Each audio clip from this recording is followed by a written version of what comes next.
பார்த்தீங்கன்னா ஒரு சாபம் விழுந்துருது. அந்த சாபத்தை நிவர்த்தி பண்ணுறதுக்காக நம்ம குந்தவை நாச்சியார் அவங்களால அமைக்கப்பட்ட கோயில் தாங்க இது. ஜ ஜ ஜ குந்தவை நாச்சியார் அவர்களால் கட்டப்பட்ட ஒரு கோவில். காலம் வந்து பார்த்தீங்கன்னா கிபி 9ஆம் நூற்றாண்டு. இங்கே ஒரு பழைய காலத்து நந்தி சிலை இங்கே இருக்கு.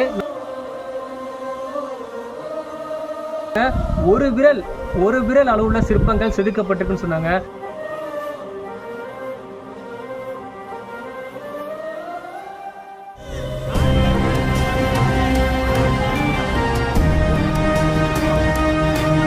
இங்கே உள்ள நந்தி பெருமான் சிலை வந்து பார்த்தீங்கன்னா கொஞ்சம் வித்தியாசமாகவே இருக்குது.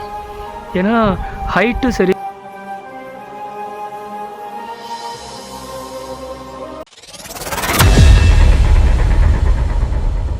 ஃப்ரெண்ட்ஸ், இன்றைக்கி நம்ம போகிற கோயில் பார்த்தீங்கன்னா ராஜராஜ சோழன் தங்கை குந்தவை நாச்சியார் அவர்களால் கட்டப்பட்ட ஒரு பழமையான சிவாலயத்துக்கு தான் நம்ம போயிட்டுருக்கோம். போகிற வழி பாருங்கள் எவ்வளோ பசுமையாக இருக்குது.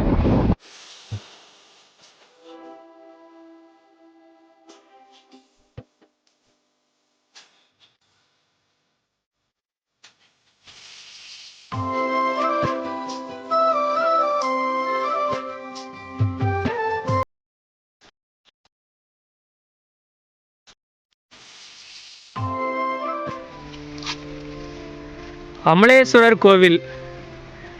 ஃப்ரெண்ட்ஸ், இன்றைக்கி இந்த கோவிலோட காணொலியை மறக்காமல் தயவுசெய்து ஸ்கிப் பண்ணாமல் பாருங்கள். ஏன்னா ஒரு மிகவும் பழமை வாய்ந்த சொல்லப்படாத வரலாறு நிறைந்த ஒரு சிவன் ஆலயம் தான் இன்றைக்கி நம்ம பார்க்க போகிறோம். சரிங்களா? ஊரும் பார்த்திங்கன்னா ரொம்ப பசுமையாகவே இருக்குது. நான் வரும்போது காமிச்சிருப்பேன். அப்படிங்க பாருங்கள், பச்சை பசேன்னு இருக்குது. கரெக்டாக நாங்கள் வரும்போது பார்த்திங்கன்னா மழையும் தூத்தல் போட்டுக்கிட்டு இருக்கு.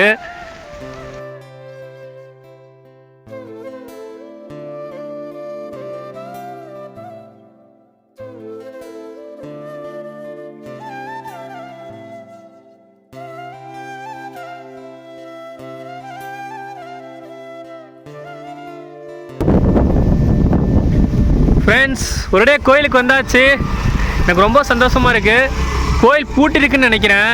ஏன்னா இந்த கோயில் பார்த்திங்கன்னா வரலாற்றில் யாருக்கும் தெரியாத ஒரு கோயிலாக இருக்குது.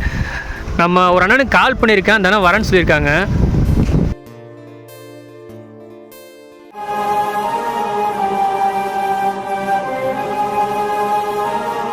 ஃப்ரெண்ட்ஸ், இங்கே பாருங்கள் எவ்வளோ பெரிய நந்தி சிலை. கிட்டத்தட்ட பழைய காலத்து நந்தி சிலை. இப்போ நான் வந்திருக்க நம்ம கோயில் பார்த்தீங்கன்னா கிபி 9ஆம் நூற்றாண்டில் குந்தவை நாச்சியார் அவர்களால் கட்டப்பட்ட ஒரு கோயில் தான். நம்ம இன்னும் கோயிலுக்குள்ளே போகல. சரிங்களா? கோயிலுக்கு முன்னாடி பார்த்தீங்கன்னா பழைய காலத்து நந்தி சிலை இருந்துச்சு. அது பார்க்கும்போது எனக்கு மனசு ரொம்பவே கஷ்டமாக இருந்துச்சு. சரிங்களா?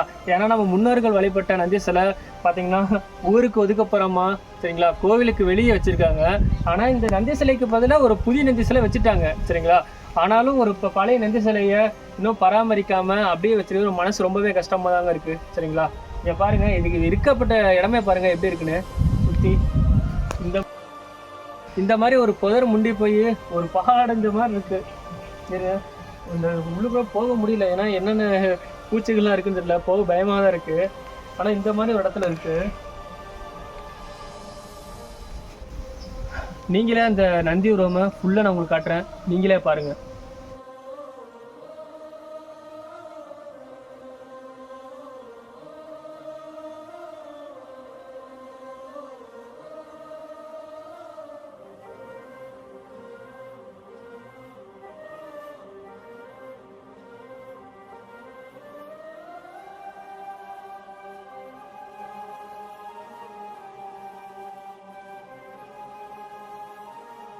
ஹாய் ஃப்ரெண்ட்ஸ் அண்ட் ஃபேமிலி, இன்னைக்கு நம்ம வந்திருக்க கோயில் பார்த்தீங்கன்னா திருச்சி மாவட்டம் மணச்சநல்லூர் வட்டம் கோபுரப்பட்டிங்கிற ஊருக்கு தான் வந்தோம். இந்த ஊர் பார்த்தீங்கன்னா வரும்போதே காமிச்சிருப்பேன், ரொம்ப பசுமையான ஊருங்க.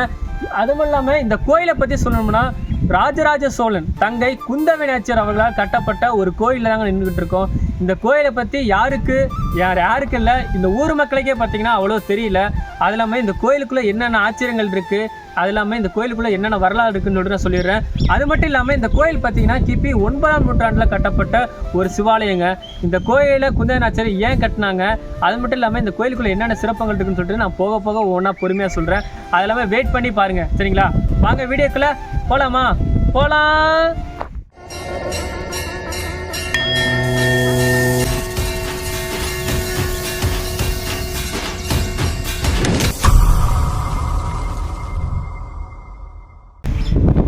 ஃப்ரெண்ட்ஸ் இங்கே பாருங்கள், இந்த கோயிலோட வரலாறை பற்றி சொல்கிற ஒரு கல்வெட்டு தான். அப்படியே படிக்கிறேன் பாருங்க. இக்கோயில் கிபி 1975ஆம் ஆண்டில் கட்டப்பட்டது. இங்கு உத்தம சோழர், முதலாம் ராஜராஜ சோழன், முதலாம் ராஜேந்திர சோழன் போன்றவரின் கல்வெட்டுகள் இங்கே உள்ளன. இக்கோயிலின் அடித்தளத்தில் இராமாயண சிற்பங்கள் செதுக்கப்பட்டுள்ளன. கண்டராதித்த சோழனின் தேவியும் உத்தம சோழனின் தாயுமான செம்பியன் மாதேவி இக்கோயிலுக்கு விளக்கு தானம் அளித்துள்ளார் அப்படின்னு சொல்லிட்டு கல்வெட்டில் போட்டிருக்கு. அப்படியே பாருங்கள், தொழில்துறை திருச்சியில் எங்கெங்கே கோயில் இருக்குன்னு சொல்லிட்டு போட்டிருக்காங்க. இங்கே பாருங்கள், இக்கோயில் வந்து பார்த்திங்கன்னா தொழில் துறையால் பாதுகாக்கப்பட்டு வருகிறது.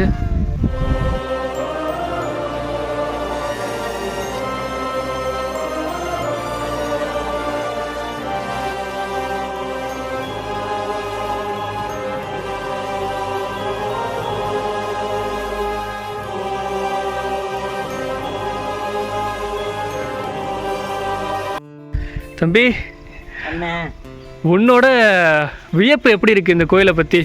ஊர் பசுமையா இருக்கு. கண்டிப்பா ஊரை பத்தி சொல்லவே முடியாது. நம்ம வரப்பே பார்த்துருப்போம் எப்படி இருந்துச்சுன்னு. இந்த கோயிலை பாருங்க, அந்த கோயில் எப்படி இருக்கு, எவ்வளவு பெரிய நந்தி பார்த்தீங்களா? அப்படி இருக்கு.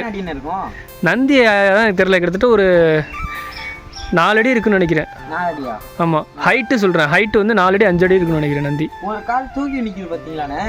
ஆமாம் ஃப்ரெண்ட்ஸ், இங்கே பாருங்கள், நந்தி பெருமான், இங்கே உள்ள நந்தி பெருமான் சிலை வந்து பார்த்திங்கன்னா கொஞ்சம் வித்தியாசமாகவே இருக்குது. ஏன்னா ஹைட்டு சரி, ஒரு கால் பார்த்திங்கன்னா தூக்கிட்டு ஒரு மாதிரி இருக்குது.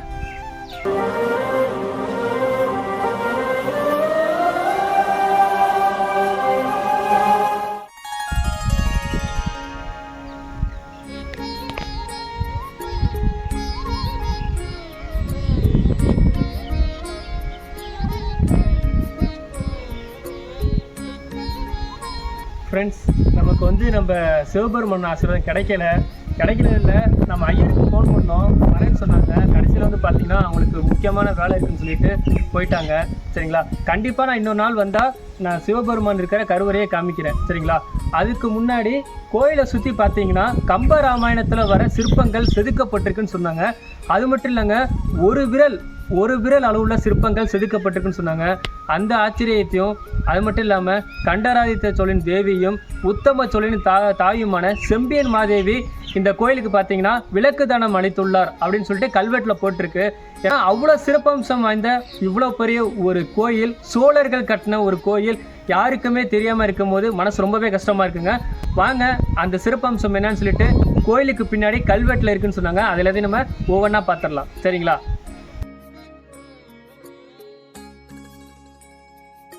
ஃப்ரெண்ட்ஸ், இங்கே பாருங்கள், ராமாயணத்தில் வர சிற்பங்கள் இந்த கோயிலில் செதுக்கப்பட்டிருக்கு. அதுவும் ஒரு விரல் அளவுள்ள சிற்பங்கள்ங்க. இங்கே பாருங்கள்,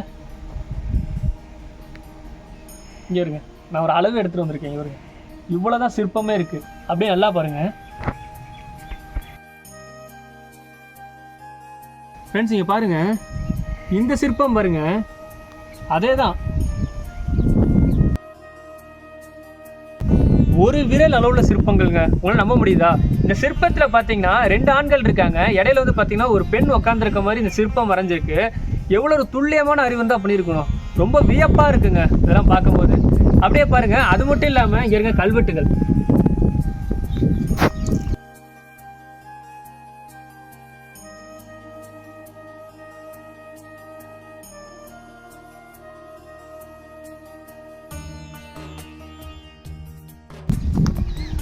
ஃப்ரெண்ட்ஸ், நான் முன்னாடி இந்த கல்வெட்டில் காமிச்சிருப்பேன். இந்த கல்வெட்டு பார்த்தீங்கன்னா ராஜராஜ சோழன், ராஜேந்திர சோழன் கல்வெட்டுலாம் இந்த கோயிலில் செதுக்கப்பட்டிருக்குங்க.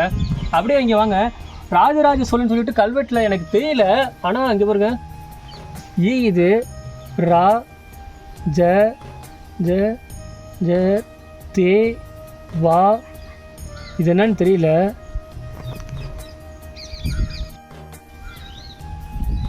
ஃப்ரெண்ட்ஸ், ஆனால் இது ரா ஜே அப்படின்னு சொல்லிட்டு எழுதியிருக்கு.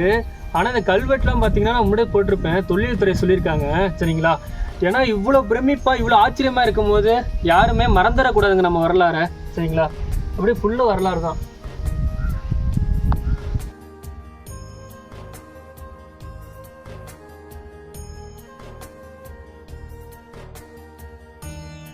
ஃப்ரெண்ட்ஸ், இது வந்து பார்த்தீங்கன்னா துர்க்கை அம்மனோட சிலை, ரொம்பவே பழைய கால சிலை தான்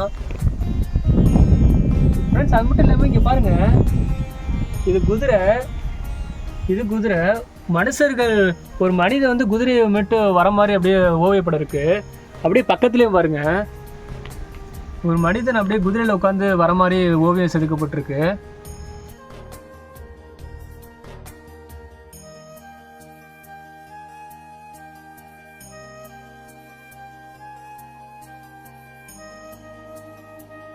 ஃப்ரெண்ட்ஸ் அப்படியே கீழே பாருங்களேன்,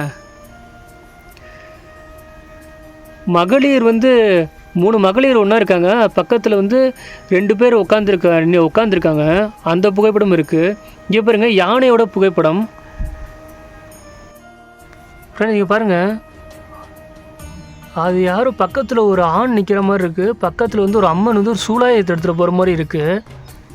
ஃபுல்லாக தெரியுதுங்களா பாருங்கள் ஃப்ரெண்ட்ஸ். அது மட்டும் இல்லாமல் பாருங்கள், கல்வெட்டு பாருங்கள் இங்கே தெளிவாக தெரியுது. அப்படியே பாருங்கள், ஃபுல்லாக அப்படியே தெளிவாக தெரியுது, எழுதிருக்கு பாருங்கள்.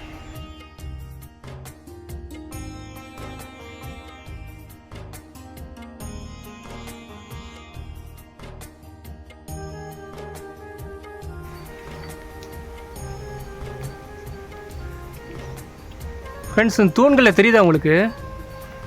அந்த தூண்களில் பார்த்தீங்கன்னா சிற்பமாக பாசி மணிகளா, அது அப்படி எந்த அளவுக்கு செதுக்கி வச்சுருக்காங்க பாருங்க.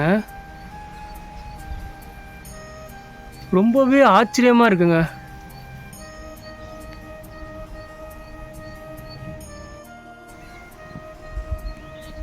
ஃப்ரெண்ட்ஸ் அங்கே பாருங்கள், கோயிலோட உற்சவத்தில் பாருங்கள் சிலைகள்லாம் எப்படி செதுக்கப்பட்டிருக்கு பாருங்கள்.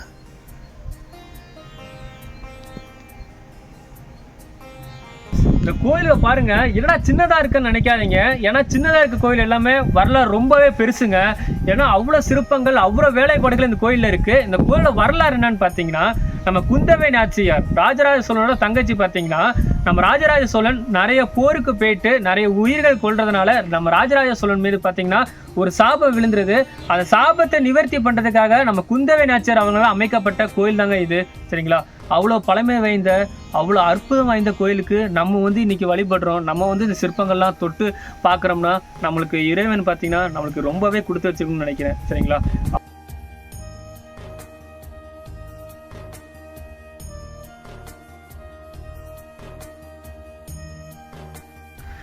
ஃப்ரெண்ட்ஸ் இங்கே பாருங்கள், 4 கால் மண்டபம், பக்கத்தில் ஒரு ஆண் ஒரு பெண் நிற்கிற மாதிரி இருக்குது. ராமாயண கதைகள் யார் யாருக்கு தெரிஞ்சிருக்கோ இந்த வரலாறு எல்லாமே அவங்களுக்கு தெரியுங்க கண்டிப்பாக. இங்கே பாருங்கள் சிற்பங்கள் அப்படியே அழகாகவே செதுக்கப்பட்டிருக்கு. இங்கே பாருங்கள், அப்படியே கீழே பாருங்கள், ஒரு சின்ன விரல் நுனியில் எவ்வளோ அதிசயங்கள் செதுக்கி வச்சுருக்காங்க பாருங்கள்.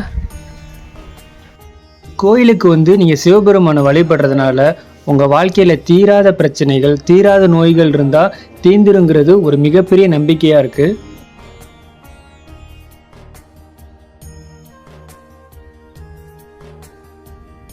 உலக உயிர்களெல்லாம் படைக்கிற பிரம்மா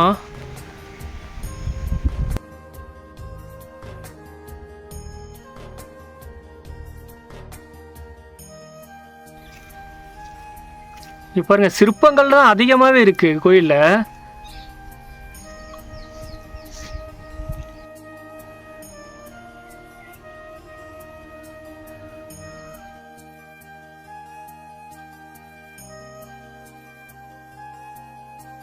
ரொம்ப அற்புதமாக இருக்குது. தம்பி, உனக்கு இந்த கோயிலை பற்றி நீ என்ன சொல்ல வர? உன்னோட கருத்து என்ன? என் கருத்து என்ன, அந்த இப்படிப்பட்ட கோயிலை வந்து டெவலப் ஆகணும். இன்னும் கண்டிப்பாக ஆளே இல்லை பார்த்தீங்களா அந்த கோயிலை பராமரிக்கிறது கூட இன்னும் ஆள் இல்லாமல் இருக்காங்க. ஆனால் தொழில்துறை நல்லா பராமரிச்சுட்டு வராங்க, அதுக்கு ரொம்ப நன்றி. ஆனால் ஆளுங்களே இல்லாமல் இருக்காங்க. நாங்கள் 2 பேர் தான் வந்திருக்கோம். இங்கே பாருங்க,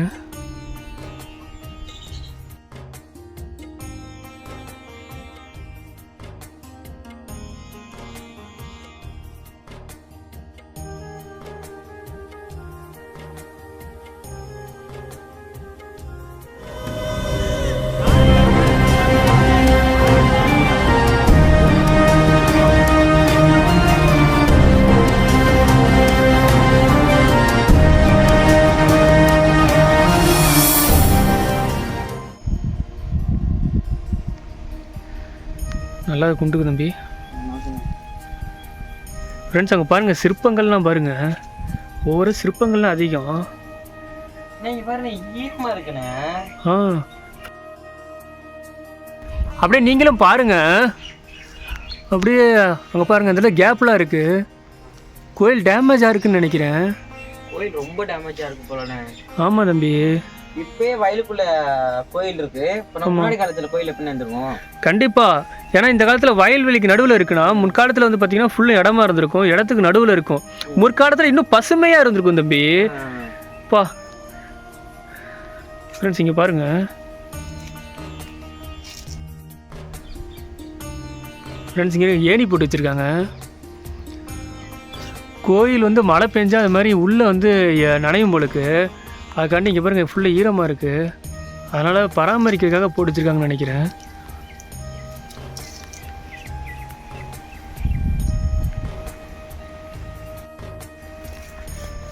ஃப்ரெண்ட்ஸ் பாருங்கள், ஃபுல்லாக கல்வெட்டு தான்.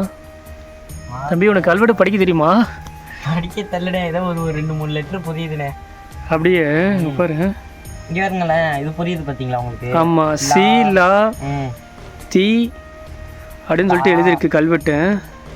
மாகா மாக்கா நம்ம போட்டிருக்கு தெரியல எனக்கு. கண்டிப்பாக.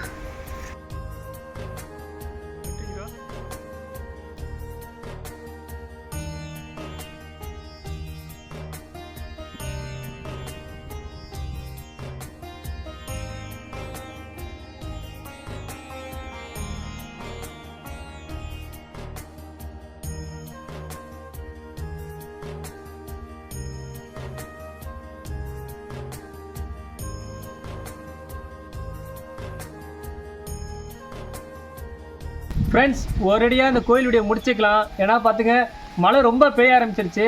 அது மட்டும் இல்லாமல் இந்த கோயிலோட வெளிப்பிரகாரத்தில் என்னென்ன இருக்குது, கோயிலோட வரலாறு என்ன, கோயிலோட சிற்பங்கள் என்ன, கோயிலோட சிறப்பம்சம் என்னன்னு சொல்லிட்டு நான் எல்லாத்தையும் சொல்லிட்டேன்னு நம்புகிறேன். சரிங்களா? எனக்கு என்ன ஒரு வருத்தம்னா, நம்ம சிவபெருமான வழிபட முடியல. ஐயர் ஃபஸ்ட்டு வரேன்னு சொல்லியிருந்தாங்க, கடைசியில் வந்து பார்த்திங்கன்னா நான் வெளியே போகிறேன் அப்படின்னு சொல்லிட்டாங்க. இங்கே அது இல்லாமல் வரலாறுக்குமே தெரியாத கோயில்கள் நிறைய கோயில்கள் இருக்குங்க. அதில் இதுவும் ஒரு கோயில். ஏன்னா நம்ம இதே மாதிரி கோயில்கள்லாம் பார்த்திங்கன்னா நம்ம சோழ மன்னர்கள், நம்ம முப்பாட்டன்கள் வழிபட்ட கோயிலை நம்ம போற்றி பாதுகாக்கப்படணுங்க. சரிங்களா? இதே மாதிரி கோயில்கள் நிறைய பேர் வாங்க. ஏன்னா நாங்கள் 2 பேர் வந்து பார்த்தோன்னா நான் இவ்வளோ நேரம் இருக்கோம், இன்ன வரையும் பார்த்தீங்கன்னா யாருமே கோயிலுக்கு வரலங்க. அதான் மனசு ரொம்ப கஷ்டமாக இருக்குது. ஏன்னா கோயில் பூட்டி இருக்கனாலையும் யாராச்சும் வந்து ஒருத்தராச்சும் கேட்கலாம், யாருமே வரலை. எனக்கு அதான் இன்னும் மனசு சங்கடமாக இருக்குன்னு சொல்லணும். சரிங்களா? இதோடைய வீடியோ முடிச்சுக்கலாங்க. இதே மாதிரி கோயில் வீடியோ நம்ம சேனலில் வந்துக்கிட்டே இருக்கும். மறக்காமல் வீடியோ மேலே ஸ்கிப் பண்ணாமல் பாருங்கள். சரிங்களா? நெக்ஸ்ட்டு ஒரு கோயில் வீடியோ சந்திக்கிற வரையும் இந்த சக்தி டிட்டரை மறந்துடாதீங்க. அதே மாதிரி நம்ம தம்பி இருக்கிறாரு, நம்ம வெற்றியை மறந்துடாதீங்க.